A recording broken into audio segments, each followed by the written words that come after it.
Wow, this is totally exciting. I'm almost done with the Van Halen stuff. So yeah, 3 or 4 more songs and I'm done. And maybe we'll move on to Lynch and some other stuff, I don't know. But enjoy! Alrighty! I've been waiting to do this for so long you have no idea. Drop D tuning, tune to me right now.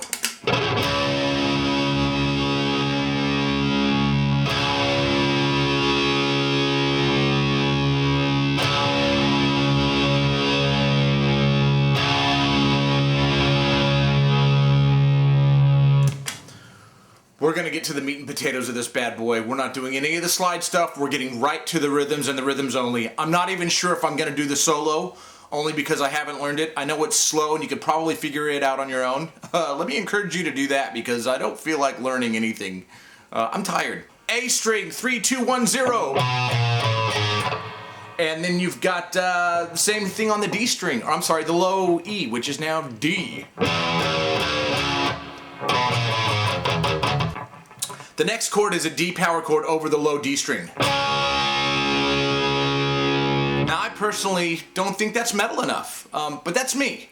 I would probably go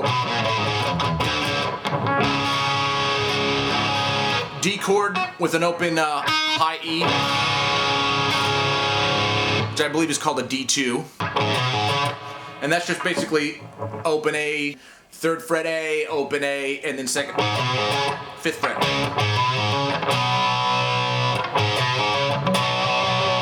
I think some people think it's, and that's, I hear the C, some people hear the B.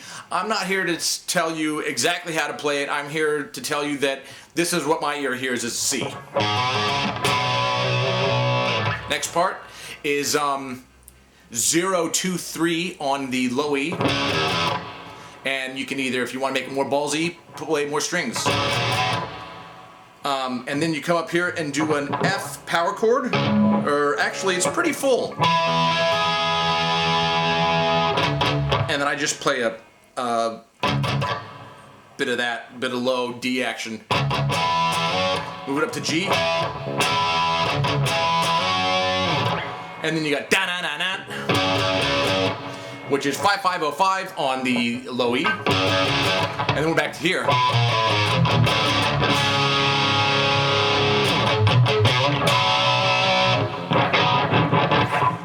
Dimebag would have gotten that from Ed. Yeah, that's what you do, and then just keep it in time. Oh, you know what's the fun part? Playing it to the actual song. Let's do that right now, baby.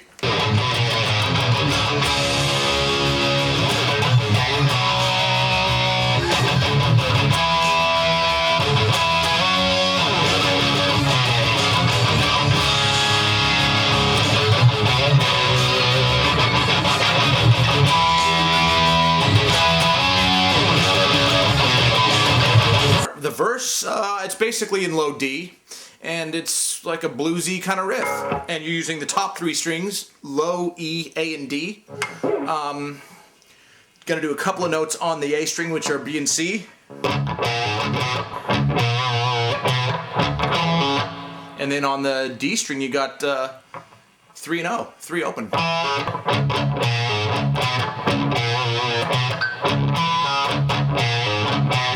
We've got two, I like the shocker, 2 little major triad things. A string 8, D 7, and G5.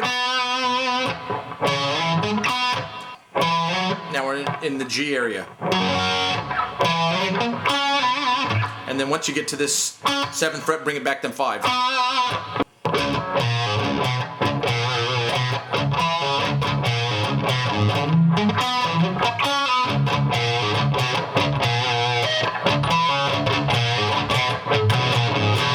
And that's CBA, and then your little power chord at the 3rd fret.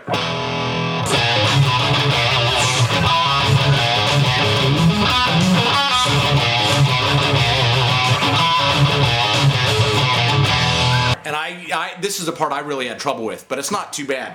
It's basically one of these chords. Play an A power chord.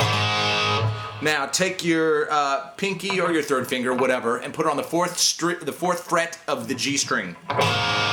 and then pull it off. Or take it off. Do the same exact thing, 1 fret higher. So now you have to cover these guys.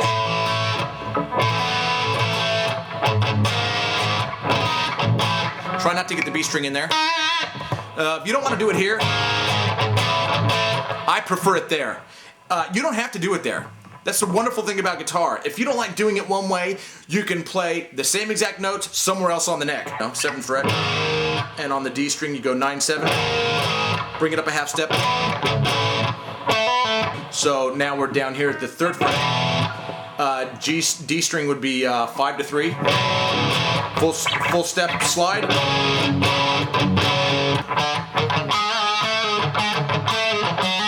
Something like that. Using D string at the 1st, and you've got G, 2nd and 3, and then you might have a D here at the 3rd, and then open string G. Something like that. So you could probably even go.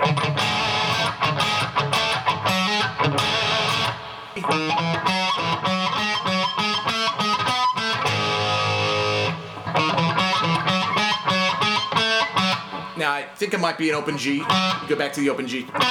5, 3, and then power chord all flanged. If you don't like doing it that way, you can go.